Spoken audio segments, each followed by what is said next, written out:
أعوذ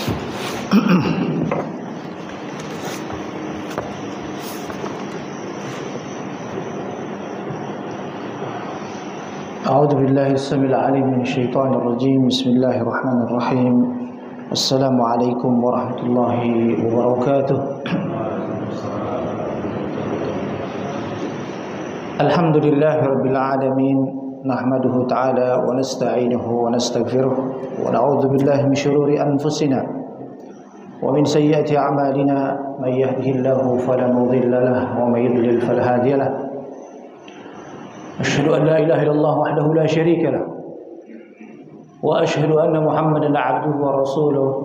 اللهم صل على نبينا وحبيبنا محمد صلى الله عليه وآله وسلم تسليما كثيرا.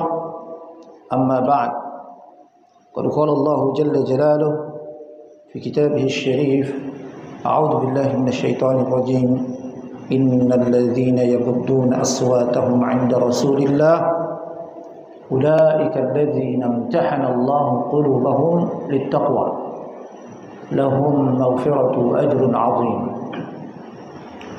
وقد قال النبي صلى الله عليه وآله وسلم: اتق الله حيثما كنت وأتبع السيئة الحسنة تمحها وخالق الناس بخلق حسن. Bapak-bapak, ada ibu juga ya, jamaah sholat subuh. InsyaAllah semua kita senantiasa memastikan ya, kesadaran dan kesabaran jiwa kita, karena dalam hal membuktikan tauhid kita kepada Allah butuh kesadaran dan kesabaran penuh. Kesadaran, kita tahu ini adalah perintah dalam hal ibadah, ada yang dihalalkan, ada yang diharamkan, ada yang diperintahkan, ada yang dilarang. Itu maksud daripada kesadaran itu ya. Dan kesadaran itu butuh ilmu, butuh wahyu, butuh penjelasan, butuh tuntunan. Sehingga perkara-perkara ini kemudian tidak mudah, kecuali orang-orang yang senantiasa, yang memang mau mengambil nasihat, mau mengambil peringatan. Wa tawassaw bil haqq wa tawassaw bis sabr. Mau selalu mencari tahu daripada ilmu Allah, bersabar untuk menuntut ilmu, bersabar untuk mengamalkan ilmu, dan bersabar untuk mengajarkan ilmu. Ya ayyuhalladzina amanu isbiru wasabiru warabitu wattaqullaha la'allakum tuflihun. Kemenangan seorang yang bertauhid kepada Allah, bukti dia tidak terjajah lagi. Nah, ini kan mulai dapat kata-katanya ini. Ya, karena kita kan baru saja memperingati, mengingat-ingati, mengevaluasi apa Pak?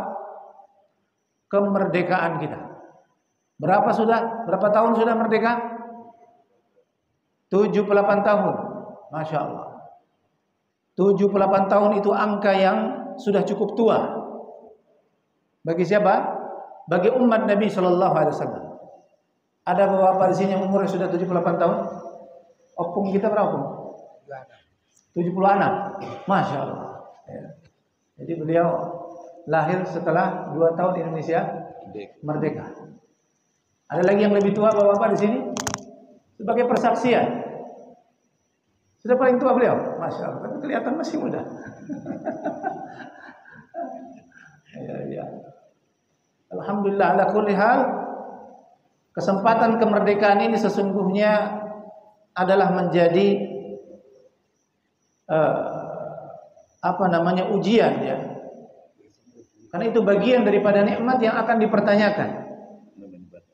Dan tentunya pertanyaan ini yang paling berat adalah mulai daripada pemimpin negeri ini sampai kepada pemimpin yang paling kecil. Siapa? Di rumah-rumah kaum muslimin itu, para kepala keluarga, para ayah, para kakek, ya, para kai, para opung, para lelaki secara umum, maka mereka akan dipertanyakan sudah berbuat apa, sudah mengisi apa, ya kan? Karena kan kalau kita lihat di pembukaan Undang-Undang 45 apa, telah mengantarkan rakyat Indonesia ke depan pintu gerbang kemerdekaannya. Jadi kemerdekaan secara fisik, adanya satu negara, adanya satu pemerintahan, itu cuma di depan pintu gerbang kemerdekaan. Karena setelah berada di depan pintu gerbang itu punya keinginan masing-masing. Ada yang dia ingin mengisi kemerdekaannya, kemudian ingin terus memiliki kekuasaan, kekayaan, mengikuti hawa nafsunya. Maka itu yang akan menjadi warna kehidupan dia. Padahal dia baru keluar daripada penjajahan fisik, tapi kemudian dia masuk kepada penjajahan hawa nafsunya. Ya.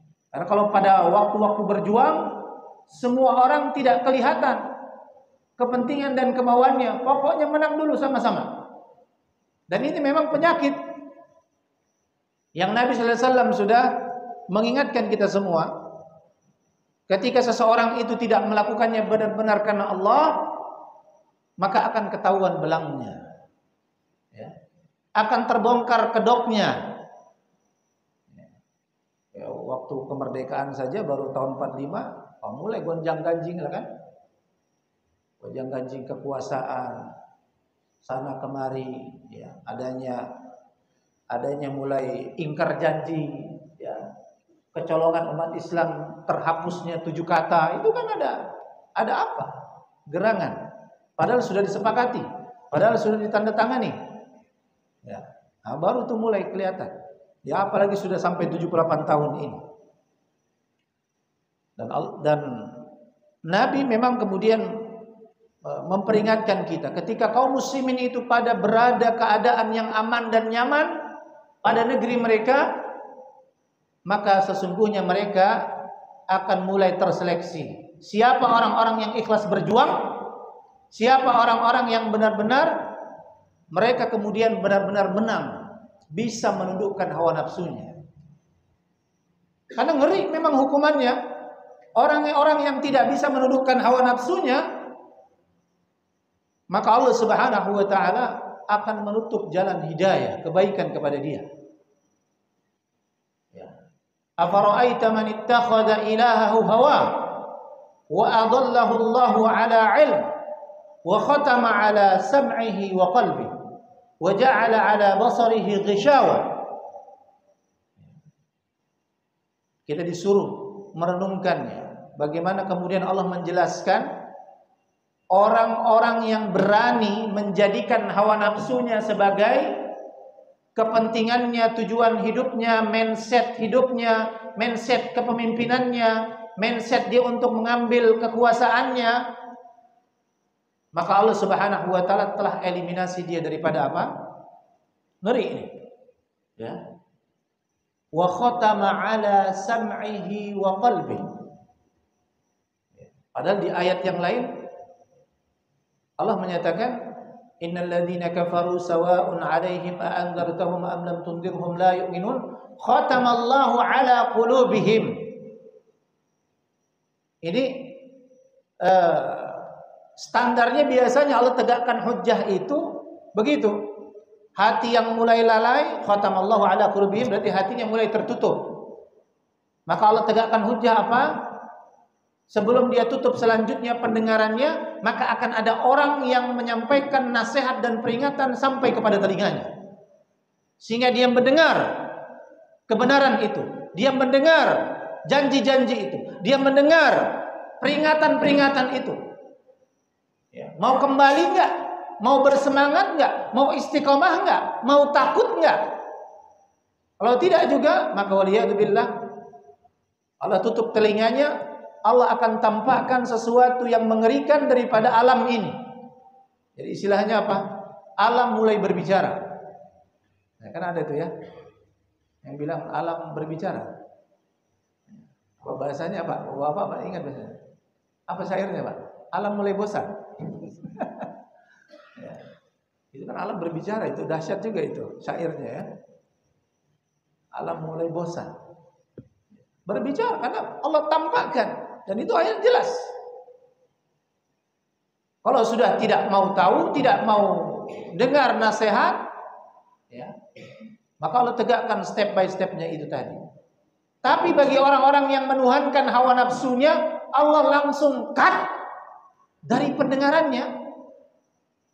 Dalam tafsir As-Sa'di disebutkan, kenapa ayat ini Allah bilang wa ja'ala 'ala sam'ihi wa khatama 'ala sam'ihi. Allah menutup langsung pendengarannya sehingga hatinya tidak lagi sempat untuk merenung-renungkan itu. Jadi langsung akan diberikan naudzubillah keburukan yang permanen. Ini Pak. Dan itu kita lihatlah perjalanan bagaimana PKI itu ya. Ketika awal-awal kemerdekaan itu kan, sebelum merdeka aja mereka sudah bisa berkamuflase. Bahkan ada yang dia kedoknya kiai. Tapi kok bisa dia? Karena haus kekuasaan entah apa. Ya, karena begitu Allah langsung tutup Pak. Lalu ditutup langsung peluang untuk kemudian dia bisa memikirkan sesuatu yang baik. Al-matrud min khairi kulli. Orang yang sudah Allah tutup pendengarannya ini sudah ngeri.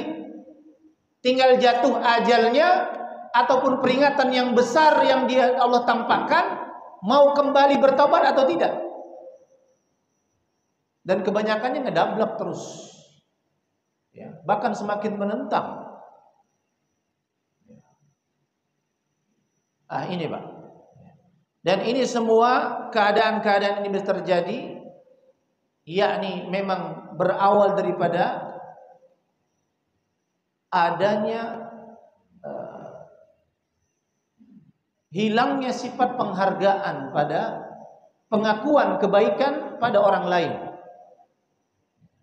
atau hasad Pak. Jadi setelah merdeka ini, orang-orang yang salah niatnya selama ini, maka ujian paling pertama adalah dia mulai mengungkit-ungkit jasanya dan tidak mengakui jasa orang lain. Sehingga dia berada di situ memperkeruh suasana. Berpecah terus. Dan itu Nabi sudah mengingatkan itu. Bahkan hal itu pun terjadi pada para sahabat Nabi sallallahu alaihi wasallam sepeninggal beliau. Terutama pada masa Utsman. Utsman dan Ali. Nampak mulai perpecahan itu, dan Nabi sallallahu alaihi wasallam sudah mengingatkan itu. Dalam hadis itu Nabi bilang, "Idza futihat 'alaikum Faris war Rum, fa kaifa antum yauma idzin?" Kalau Romawi dan Persia itu sudah kalian taklukkan, maka kalian akan menjadi kaum yang seperti apa? Nabi mencoba mengajak, karena Nabi sudah diberikan kabar gembira bahwasanya nanti Romawi dan Persia sudah ditaklukkan oleh kaum muslimin. Waktu itu belum ditaklukkan. Maka di antara para sahabat mencoba menjawab, kami tetap akan berpegang kepada perintah Allah dan Rasulnya. Jangan khawatir ya Nabi, gitu. Jadi Nabi kayak khawatir gitu. Nanti kalian kalau sudah menjadi penguasa, sudah menang, negeri-negeri kalian taklukkan, kira-kira kalian jadi kayak gimana ini? Ya, masih tetap seperti pada awalnya atau akan berubah? Maka di antara para sahabat mencoba menjawab, memberanikan menjawab, tetap ya Rasulullah, kami akan tetap menjaga kepada perintah Allah dan Rasulnya. Tapi apa jawaban Nabi sallallahu alaihi wasallam? Nabi menyaksikan itu karena Nabi sudah ditampakkan. Au ghairu dzalik, kayaknya tidak semudah itu. Lalu Nabi ngasih tahu. Nabi bilang, tatanafasun, tatanafasun, thumma tatahasadun, thumma tatadabarun, thumma tatabaghadun. Jadi 4 ini, Pak. Dan setiap kita ini harus selalu mencek and recheck ini.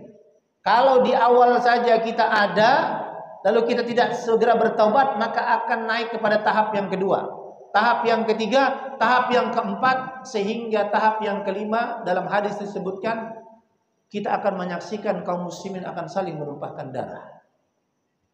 Nabi sudah bilang begitu. Awalnya 4 hal ini kalau tidak segera terdeteksi daripada masing-masing kita, apalagi golongan kita, apalagi apa semualah dalam keadaan-keadaan ini, maka jangan salahkan kita akan menyaksikan di antara kita saling menumpahkan darah.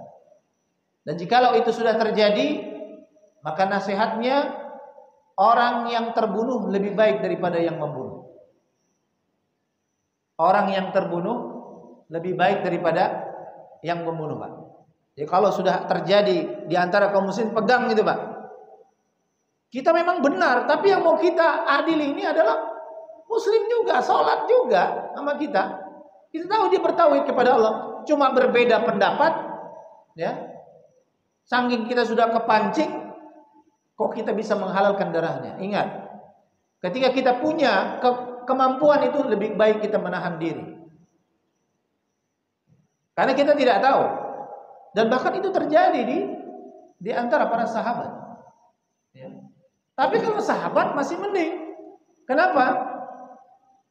Karena para sahabat bagaimanapun keadaan mereka, dan ini sudah penjelasan akidah Ahlussunnah wal Jamaah dalam memahami. Mungkin ada yang membaca sirah, oh gimana ini? Aisyah dengan Ali saja pernah berperang. Ya kan? Dan ini kan yang dipakai oleh orang-orang Syiah untuk membenturkan ini, membuat benci kepada Aisyah, kepada Utsman, kepada Abu Bakar, kepada Umar, ya. Karena tidak memahami sejarah yang benar. Padahal apa yang terjadi, para ulama sepakat, apapun yang terjadi pada sahabat Nabi SAW, terutama yang mereka sudah dijamin surganya Allah, ya, maka penampakan seperti apapun yang kita saksikan dalam sejarah, mereka hanya berada pada 2 keadaan. Diberi 2 pahala atau 1 pahala terhadap ijtihadnya. Seperti seorang mujtahid. Karena mereka sudah dijamin surga. Nah cuma masalahnya sekarang ini kita nih, yang mau berseteru juga, nggak di zaman Rasulullah dulu kan juga. Ya namanya kayak gini, ya udah, nanti di hadapan Allah. Takutnya kita nanti membunuh saudara kita bukan karena ijtihad, tapi karena memang sudah hawa nafsu kita ingin berkuasa, ingin memaksakan pendapat kita. Ini ngeri.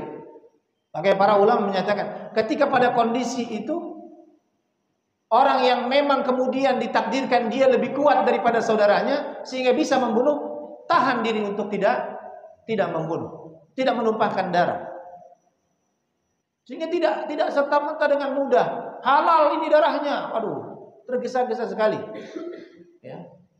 Ketika menghalalkan darah kaum muslimin, padahal Nabi SAW sudah memberikan peringatan ini kepada para sahabat, dan hadisnya sudah sampai kepada kita.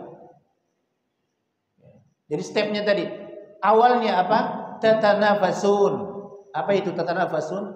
Tatanafasun itu adalah orang-orang di antara kaum muslimin yang mereka persaingannya tidak sehat. Diawali dengan apa? Dengan tidak mengakui itu. Cuma yang pengen diakui jasanya dia saja. Dalam berjuang, dalam berjihad, dalam berdakwah. Nah, ini fenomenanya, Pak, yang kita saksikan itu. Ya. Barisan-barisan kaum muslimin itu awalnya ketika ingin menegakkan kalimat Allah di atas segalanya. Nah, ketika sudah punya peluang, ya, untuk berkuasa, untuk memiliki jabatan, nah disitulah mulai. Ketika kita menutup diri untuk mengakui, tidak menghargai kebaikan yang ada pada diri saudara kita yang lain, maka kata para ulama, disinilah kita sudah berani membuka pintu hasad. Jadi hasad itu ada pintunya, Pak. Ya, karena Nabi bilang tatanafasun, summa tatahasadun. Orang yang sudah berani selalu tidak menghargai kebaikan, perjuangan, jasa yang ada pada orang lain selain dirinya, maka berarti dia sudah membuka pintu hasad. Itu baru di dalam hati, Pak. Ya. Kapan dia memasuki pintunya? Ketika dia mulai membicarakannya kepada orang lain. Makanya kata para ulama, setiap kita kemungkinan tidak akan lolos, Pak, daripada sikap ini. Ada saja yang kita itu sanksi kalau melihat ada orang baik itu. Apalagi dengan fenomena sekarang ini kan. Makanya media-media ini sebenarnya nggak boleh, ya.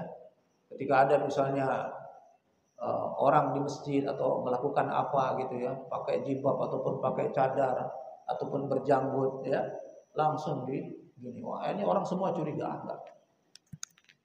Tidak pernah mengakui kebaikan yang secara nyata. Padahal al-Islamu alaniyah wal imanu fil qalb. Sebenarnya kita ini harusnya malu. Nabi saja masih menghargai orang-orang munafik di Madinah. Ini, Pak, ini nasihati kepada diri kita, Pak. Kalau kita itu kok susah ngakui kebaikan yang ada pada diri saudara kita. Padahal dia itu beriman. Cuma ya kadang-kadang ada perangainya yang nggak cocok sama kita. Kita tidak ngakui, percuma lah, gitu-gitulah bahasanya. Padahal Nabi itu sudah dikasih tahu oleh Allah siapa orang-orang munafik di Madinah. Tapi Nabi tidak membuka itu. Karena kenapa? Selama mereka masih menampakkan Islam mereka, bersolat bersama kaum muslimin, bahkan ikut berperang, ya, karena itu adalah bagian ranahnya Allah. Allah yang akan memberikan keputusan. Karena hati itu kan terbolak-balik. Dan bahkan seseorang di persaksian, ya, di para tabi'in, ya, seseorang yang kemudian suka membuka aib saudaranya, urusan-urusan aib pribadi dia, ya, maka mereka menyaksikan orang itu tidak akan dimatikan oleh Allah kecuali dia akan ditimpakan dengan fitnah yang sama. Ya, jadi urusan ini tidak bisa. Pokoknya kebaikan itu harus diakui. Terlepas kemudian, kita kan sukanya, ternyata saya salah selama ini. Anda salah. Karena pengakuan kebaikan itu membuat hati kita selamat daripada sifat hasad. Makanya para ulama, ketika kita diuji oleh Allah dengan sikap, kita tidak bisa mengakui kebaikan yang ada pada diri saudara kita, kawan kita, sahabat kita, keluarga kita, ya. Maka di situ Allah akan menegakkan hujjah. Orang yang benar-benar akan mendapatkan kemuliaan, dia akan beristighfar dan membaik sangkakan sikap dia. Dan dia tidak berani berbicara kepada orang lain. Karena kuncinya, Pak, prasangka buruk itu jangan coba-coba dibicarakan kepada orang lain. Karena kalau sudah dibacakan kepada orang lain, itu yang akan menjadi istilahnya apa? Bola salju. Ya, bola salju. Jadi apa istilahnya itu? Dalang. Ya, dalang perpecahan pada barisan-barisan kaum muslimin itu adalah ketika prasangka buruk kita kepada saudara kita diskusikan, Pak, kepada orang lain. Padahal itu baru prasangka. Prasangka buruk itu salahnya sudah pasti berdosa, benarnya tidak diberi pahala. Ini, Pak. Makanya kemudian para ulama menasihatkan, ketika kita tidak bisa mengakui karena kita tahu aib saudara kita, ya, selama ini ataupun kekurangan dan kelemahan dia, lalu kemudian kita tidak bisa mengakui amal soleh yang kita saksikan dia melakukannya, maka cukup dalam hati itu beristighfar. Karena kenapa? Karena itu akan tegak hujahnya. Mana orang yang akan dimuliakan oleh Allah dengan ujian itu, ya, mana kemudian yang dia akan mendapatkan kehinaan. Karena ketika tidak bisa mengakui kebaikan yang ada pada diri saudaranya orang lain, maka dia berarti sudah membuka pintu hasad. Nabi bilang, "Tsumma tatahasadu." Kapan dia menjadi benar-benar hasad? Ketika dia mulai membicarakannya kepada orang lain. Nah, kalau sudah hasad, Pak, tidak dihentikan juga, tidak diislahkan juga, ya, karena pasti akan ada dampaknya. Nah, dia akhirnya dengar, siapa nih yang menyebarkan ini, gitu kan? Apalagi nih, kalau bicara masalah tadi, dia kenapa ketika kita mulai membicarakan kepada orang lain, ya, ini akan menimbulkan dampak perseteruan yang besar, bola salju, Pak. Sekarang kita gini, kalau yang bicara ini seorang kepala kampung, ya, itu kan followernya banyak, Pak. Maka yang akan menelan statement itu adalah satu kampung itu. Ya gimana nggak jadi perang gitu, Pak? Ya, ini antar kepala kampung. Jadi followernya kan banyak tuh masing-masing. Ya. Kalau keluarga saja, setidaknya anak istrinya, ya sekitarannya itu akan percaya dengan statement dia. Ntar ngomong ke tetangganya itu sampai, Pak. Oh, jadi orang nanti tiba-tiba Pak Haji ini lewat yang diomongin, orang pada nggak suka betul lihat saya. Padahal awalnya dari seseorang kawan dia yang cuma ngobrol sama istrinya, padahal Pak Haji itu gini. Nah, oh iya billah. Ya. Makanya Nabi bilang itu, tatahasadu. Udah ada di situ hasad. Nah, kalau sudah hasad, dampaknya lebih ngeri lagi. Tatadabarun, kita akan saling tidak mau tahu dengan urusan saudara kita ini. Dia juga sudah mulai geram juga, nggak mau tahu. Karena dijelek-jelekkan dia. Nah, dia mulai dengar sampai ke telinganya. Ya. Itulah asal dalangnya, ya. Sehingga makanya Islam ini betul-betul protektifnya itu besar, Pak. Ya. Sampai kepada hal yang sepele. Bayangkan, cabang keimanan itu yang paling tinggi kalimat la ilaha illallah, yang paling rendah, Pak. Yang paling rendah menyingkirkan duri dari jalan. Ya, Masya Allah, ini orang kalau mau mengkaji ini aja, Pak, waduh. Kenapa menyingkirkan duri dari jalan ini?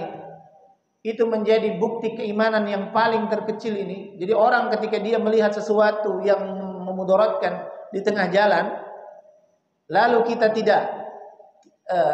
tidak mengambilnya, tidak menyingkirkannya, berarti pada kondisi ini kita termasuk golongan iman yang tidak lulus dalam ujian iman yang terendah ini, Pak. Dan ini akan menjadi masalah. Ya. Akhirnya mulai saling menyalahkan. Misalnya ada apa? Ada duri di jalan situ, atau di depan teras masjid itulah. Ya kan? Ada yang ada kayak begini, ini bahaya orang lain. Tapi kan di sini sudah ada marbotnya yang tukang bersih-bersih, gitu kan? Ya. Dia yang tahu, dia lewat aja, Pak. Hanya Pak Haji yang nggak tahu baru makan, aduh kena, astagfirullah. Nah, mulai itu ada tuh. Ntar ini dia mulai bikin statement lagi nih. Ini siapa sih? Mulai dia bilang, oh Pak ini kenapa sih? Ini kok nggak wah macam-macam. Padahal cuma gara-gara orang tadi aja tuh lagi diuji oleh Allah. Ya. Coba kalau tadi dia selesaikan, Pak, ini masalah nggak akan, Pak? Nggak ada panjang, nggak sampai dibahas, bahkan sampai jadi sentimen kepada orang yang bersih-bersih di masjid. Ini kebiasaan kalau cuma satu negara, oh sudah. Masalah sampah saja, aduh. Nah, tadi saya mau buang sampah, kok mulai menghilang tempat-tempat sampah. Ya, di daerah MT Haryono mulai nggak ada, Pak, ya, tempat sampah. Ada peraturan baru mungkin. Nah, tapi memang ini semua harus ikut berperan. Ya. Bagaimana orang tadi misalnya untuk menyingkirkan duri dari jalan atau sampah itu, kemudian dia bersemangat, ya makanya fasilitasnya didekatkan, dibanyakkan gitu ya, supaya orang memang mau buang sampah pada tempatnya. Nah itu juga kita nggak bisa. Jadi semua ada keterkaitan. Ini makanya sampai urusan buang duri dari jalan itu bagian daripada ujian keimanan. Benar nggak iman kita? Padahal pahalanya besar. Ya. Walaupun orang yang tadi itu kalau dia tertusuk duri di jalan itu, kalau dia mau bersabar, kalau dia ada ilmunya, dia nggak perlu ngomong astagfirullah, sudah gugur dosa. Lumayan tuh, berhenti di situ. Kalau yang tadi bisa dapat pahala, cuma dia nggak mau kan, tidak mau menyingkirkan duri dan masalah tuh. Kalau itu selalu menjadi tabiat dia, rusak, Pak. Ya, lama-lama akan kepada cabang-cabang yang besar. Kalau yang tadi dia bersabar, udah selesai di situ perkara. Ya, nggak ada lagi tuduh-tuduhan macam-macam. dan orang-orang yang kemudian dia akan mungkin dilihat oleh yang biasa bersih-bersih, Masya Allah, akhirnya dia bersih-bersihnya lebih teliti lagi, ya. Dia lihat Pak Haji, oh ternyata Pak Haji ini Masya Allah, walaupun ketua DKM masjid, ya, memberikan contoh, dia ada yang ini nggak usah terlalu di apa istilahnya, kita suka mendramatisir gitu ya, dibesar-besarkan. Ya. Itu Pak. Jadi tatadabarun tsumma tatabaghudun. Kalau sudah saling cuek, maka lama kelamaan saling benci. Ya. Padahal tatadabarun itu sudah saling cuek itu maksimalnya 3 hari. Nah kalau bertahun-tahun Pak, apa nggak jadi saling membenci? Satu keadaan kepentingan ada yang memprovokasi, terjadilah pertumpahan darah itu. Ya. Dan itu dijelaskan oleh Nabi kita Muhammad Sallallahu Alaihi Wasallam. Nah ini sebagai momentum kemerdekaan ini coba kita evaluasi. Jadi kepentingan hawa nafsu ini memang akan berbahaya ketika kita tidak ikut andil, segera memutus tali rantai. Tali apa mata, Pak? Ya, matanya ya. Supaya jangan sampai 78 tahun kok negerinya begini-begini aja. Ya. Padahal secara hitung-hitungan kita ini negeri yang kaya. Tapi bagaimana keadaannya? Ya. Lebih dari 50% masih di bawah garis kemiskinan, Pak. Garis kemiskinan itu ukurannya apa? Ukurannya berarti dia penghasilannya. Orang miskin itu dianggap miskin itu bukan berarti dia mesti tidak punya rumah, tidak punya pekerjaan. Tidak. Dia punya penghasilan tapi tidak sebagaimana standar UMR. Itu termasuk orang miskin, Pak. Ya. Makanya ada miskin, ada fakir. Nah, kalau fakir ini lebih ngeri lagi. Kalau fakir ini dia yang mau dimakan hari itu aja ya nggak ada, bingung dia, belum tentu. Nah, ini dia, yang garis kemiskinan ke bawah ini Indonesia ini masih lebih 50%, Mbak. Kok bisa? Ya kalau kita lihat ayatnya ini berarti ada yang salah. Walau anna ahlal qura amanu wattaqau la fatahna alaihim barakatim minas sama'i wal ardh. Ini ayat yang harus selalu dikaji, dievaluasi. Saya bilang harus dikaji, dievaluasi. Kenapa? Karena ayat ini kalau kita mau renungkan di zaman ini, ya ini Indonesia banget Pak ayat ini. Karena ahlal qura itu apa? Penduduk satu negeri. Lalu Allah bilang apa? Mereka beriman. Nah sekarang Pak, penduduk satu negeri yang beriman yang paling banyak itu ada di mana? Survei membuktikan di mana? Di Negara Kesatuan Republik Indonesia.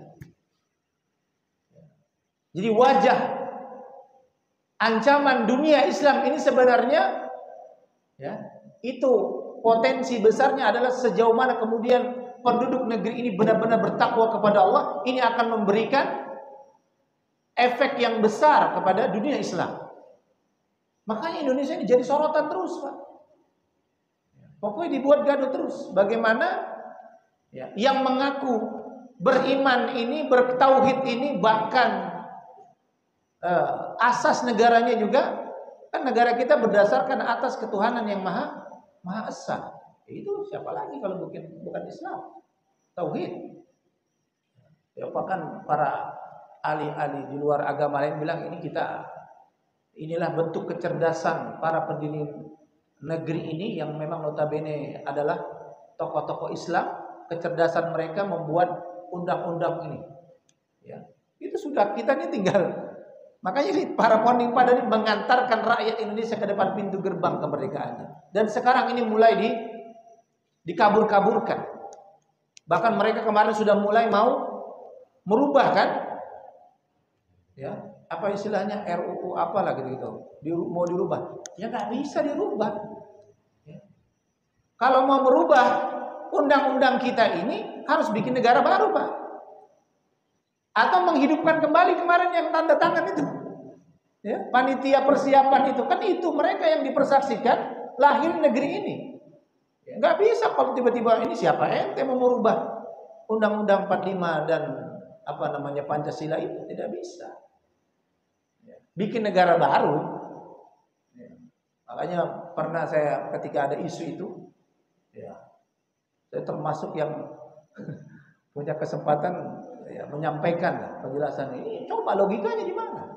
Dan sekarang ini juga kita sebenarnya sudah menyelisih daripada konstitusi, Pak. Apa? Kalau boleh sedikit dibahas ini, kita kan sekarang sudah terjebak dengan fenomena memilih pemimpin secara langsung. Padahal kalau mau berpikiran jernih, itu sudah menyelisih daripada amanat konstitusi. Enggak ada dalam undang-undang kita itu apa? Sila yang keempat, Pak. Kan itu cara memilih pemimpin itu sudah ditegaskan. Kerakyatan yang dipimpin oleh hikmat, kebijaksanaan dalam permusyawaratan perwakilan. Dan ini sudah dikunci. Yang berhak memilihkan pemimpin negara Kesatuan Republik Indonesia adalah orang-orang yang memang dipercaya memiliki hikmat dan kebijaksanaan, yaitu para ulama. Kita ini bohongin, kok bisa ada penunjukan langsung? Ini menyelisih kok, pada nggak sadar atau gimana? Sehingga apa? Karena memang tidak akan ada kalau tidak dengan cara itu, sekarang dominasinya siapa yang mendominasi, dia yang akan jadi pemimpin. Dan itulah memang cerminan satu pemimpin itu adalah cerminan daripada penduduk negeri itu. Memang ini semua kita harus evaluasi. Tadi aja, walau anna ahlal qura amanu wattaqau la fatahna alaihim barakatim minas sama'i wal ard. Kalau benar-benar beriman penduduk satu negeri itu dan mereka terbukti bertakwa. Jadi enggak cuma mengaku paling banyak yang muslimnya, Pak, dan terbukti wattaqau kata Allah. La fatahna alaihim barakatim minas sama'i wal ard. Maka evaluasinya mafhumnya bagaimana, Pak? Yang kita rasakan sekarang gimana ini? Kita ngerasakan nggak Allah bukakan keberkahan langit dan bumi? Kita merasakan, Pak, cuma di atas kertas penelitian. Kita ini kaya, punya batu bara, punya emas, punya nikel, tapi Pak. Nah, itulah evaluasinya. Jadi itulah makna keberkahan itu. Banyak sedikitnya kita cukup. Nah, sekarang ini kita ngeri. Kita banyak tapi kita tidak merasakan. Berarti di mana? Mundur lagi. Oh, ada permasalahan dengan ketakwaan jiwa-jiwa kita. Ketakwaan para pemimpin kita. Ketakwaan orang-orang yang berjuang. Ketakwaan orang yang menjalankan pemerintahan negeri ini. Dan memang kita harus memutus mata rantai itu daripada keluarga kita. Istilahnya apa? Ya udah. Ma la yudraku kullu la yudraku kullu. Ini kaidah, Pak. Karena kita ini nggak boleh berputus asa dari rahmat Allah. Jadi istilahnya, ya udahlah Pak Ustaz, sekarang ini kita udah tahu diri aja lah, udah kalah lah kita udah. Mereka semua sudah yang menang. Nah, nggak boleh begitu. Apa yang bisa kita lakukan sedikitnya, maka itu menjadi persaksian kita di hadapan Allah. Kita tidak berputus asa daripada rahmatnya. Makanya mala yudroku kullu, ini pada setiap peluang-peluang kebaikan, Pak. Perjuangan, jihad. Mala yudroku kullu la yudroku kullu. Sesuatu yang kita belum bisa menghadirkan seluruhnya, yang idealnya, maka kita jangan meninggalkan seluruhnya. Kita rasakan bagaimana keadaan negeri ini, mundur sudah. Oh, belum bisa presidennya, belum bisa menterinya, belum bisa. Apalagi gubernurnya belum bisa. Apalagi, Pak? Bawahnya lagi? Bawahnya gubernur apa? Bupati. Terus camat, lurah, RT. Ya udah kita. Harus dari kita untuk memutus ini. Takutnya mau sampai berapa keturunan lagi. Karena pertolongan Allah Subhanahu wa taala itu akan Allah berikan kepada generasi setelahnya ketika ada bukti daripada generasi sebelumnya. Kan begitu. Kalau kita lihat kisah Nabi Khidir alaihissalam bersama Nabi Musa alaihissalam, bagaimana itu? Ketika Nabi Khidir tiba-tiba membunuh anak kecil, ya kan? Terus apalagi membangunkan rumah yang sudah mau roboh, punya anak yatim itu? Kan alasannya kenapa dia lakukan itu? Ya. Itu kan pertolongan daripada Allah. Jadi apa yang dilakukan oleh Nabi Khidir itu adalah Allah turun tangan memperbaiki negeri, generasi itu. Kenapa Allah turun tangan? Karena bapak mereka adalah orang-orang yang soleh, yang sudah memutus generasi itu tadi, yang jahiliyah, yang musyrik dan sebagainya. Nah, itu harus kita lakukan. Walaupun ada dalam riwayat disebutkan itu keturunan yang buyutnya yang ketujuh. Nah, jadi kadang-kadang ada seseorang itu, ini kok kenapa ya anak saya ini, masya Allah untuk agama ini. Padahal mungkin orang tuanya nggak terlalu. Nah, coba napak tilas tuh lihat. Oh ternyata dulu kakeknya adalah pejuang Islam. Nah, doa kakeknya itu diperbaiki pada keturunan yang ketiga, keempat, kelima, keenam. Ya, tidak mesti langsung, tapi Allah akan memperbaiki generasi itu. Nah, itu pentingnya kita menjadi generasi yang memutus mata rantai daripada kejahilian, daripada penjajahan hawa nafsu kita. Karena innallaha yaqbalu taubatal 'abd hatta lam yughargir. Allah menerima taubat hambanya selama nyawanya belum di kerongkongannya. Ya. Dan tentunya pula bagi umat Rasulullah SAW di akhir zaman ini sampai kepada tahap tanda-tanda sebelum terjadinya hari kiamat, at-taubatu mabsuutah hatta tatlu asy-syams min maghribiha. Allah masih menerima taubat hambanya selama mereka belum menyaksikan matahari terbit daripada arah barat. Nah, ini kesempatan-kesempatan yang masih ada ini, maka kita harus menjadi generasi yang sadar. Jangan menunda-nunda. Nah, tentunya dengan selalu memperbaiki diri, dengan bersabar, menuntut ilmu, membaca Al-Quran. Ya. Jadi ini bentuk akhlak yang banyak ditinggalkan ya, oleh kebanyakan kaum muslimin. Yakni apa? Talaqqi akhbarillahi jalla jalaluhu bitasdiqi wa bitanfir. Apa? Kita itu selalu punya kurikulum hidup itu mau membaca Al-Quran dan membenarkan dan mengamalkannya. Dan itu memang nggak ada cara lain kecuali kita memang harus selalu tadarus Al-Quran. Kalau kita tidak tadarus, ya itu yang membuat. Ya. Kemudian ada permasalahan baru, ya kita kita tergagal pahamkan untuk mengambil jalan, memilih keputusan bagi diri kita minimal atau pada keluarga kita. Nah ini saya kira, ya, karena tadi mau ada tanya jawab juga ya.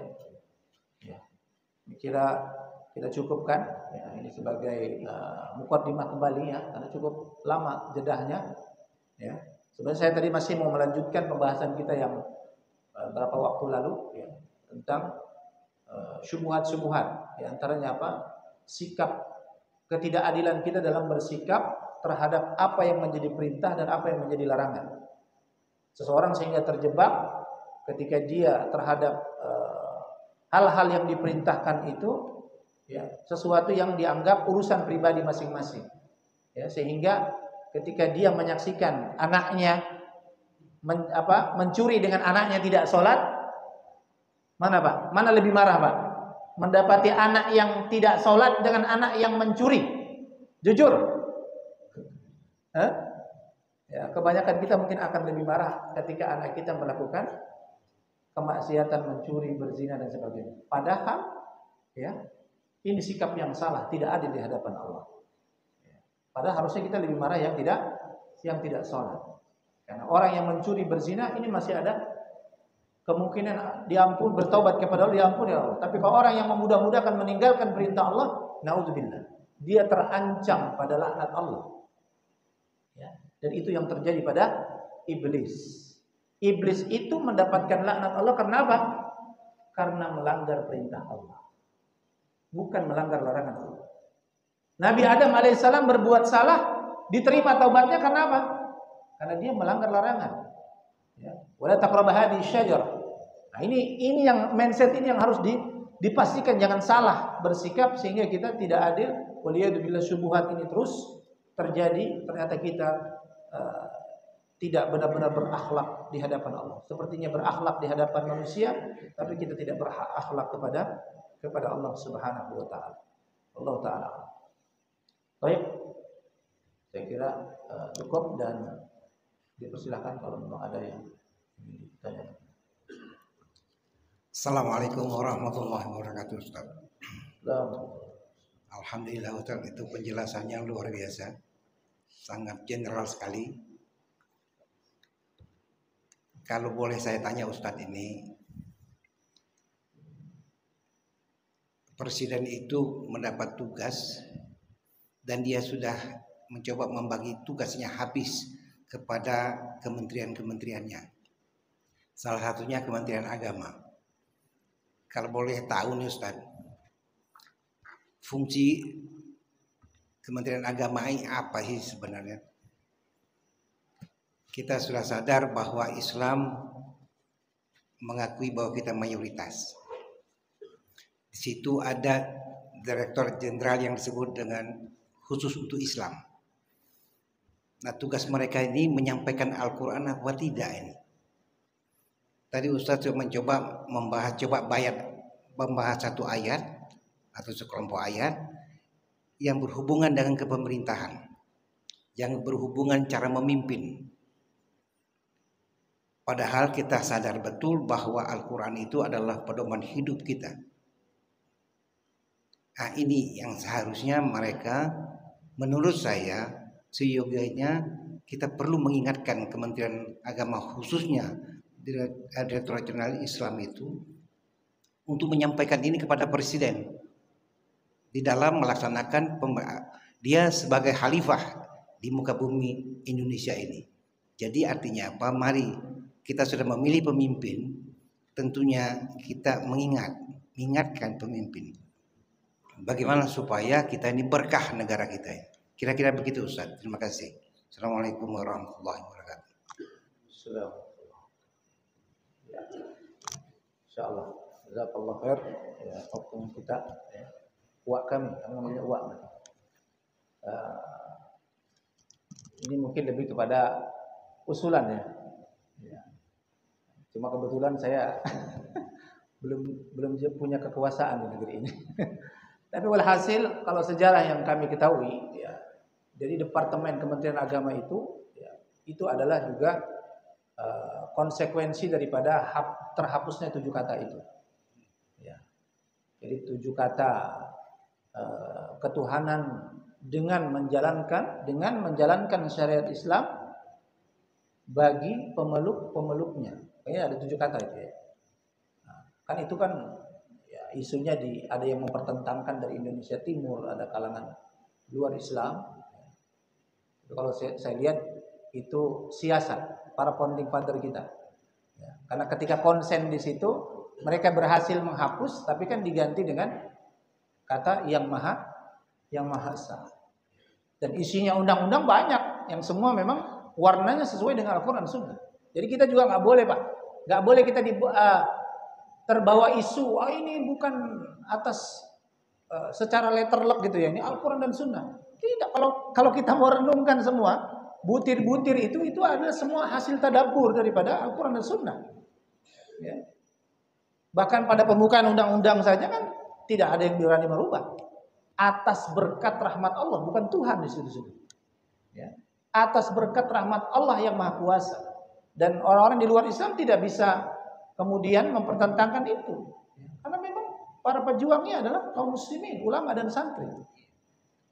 Nah, walhasil ini yang saya dengar. Jadi Departemen Agama ini diadakan itu untuk mengurusi hal-hal itu.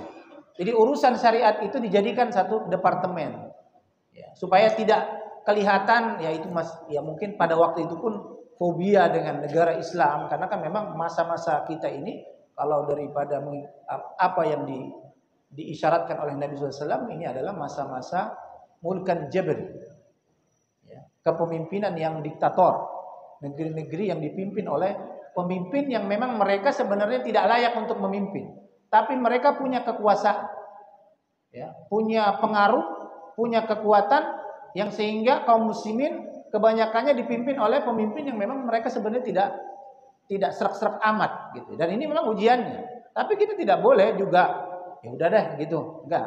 Ya.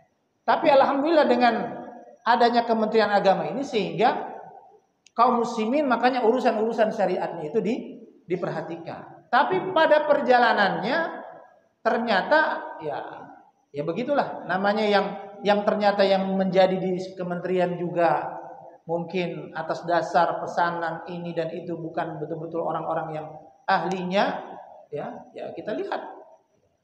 Bahkan beberapa terakhir itu kontroversi, malah Menteri Agama malah selalu kontroversi dan sebagainya. Ya, itu memang akarnya dari keluar daripada bingkai cara memilih pemimpin itu.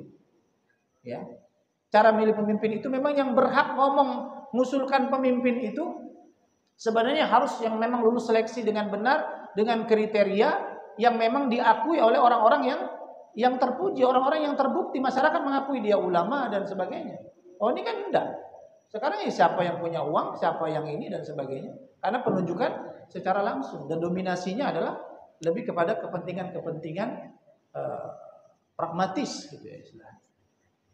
Nah, jadi ini memang ya tadi usulan daripada uak kita, ya, orang tua kita, ya, itu yang memang harusnya Kementerian Agama dia juga ada andil di situ. Tapi saya tidak tahu apakah mereka juga punya wewenang itu, karena menteri ini kan ditunjuk oleh presiden, ya, karena sistem negara kita adalah presidensial.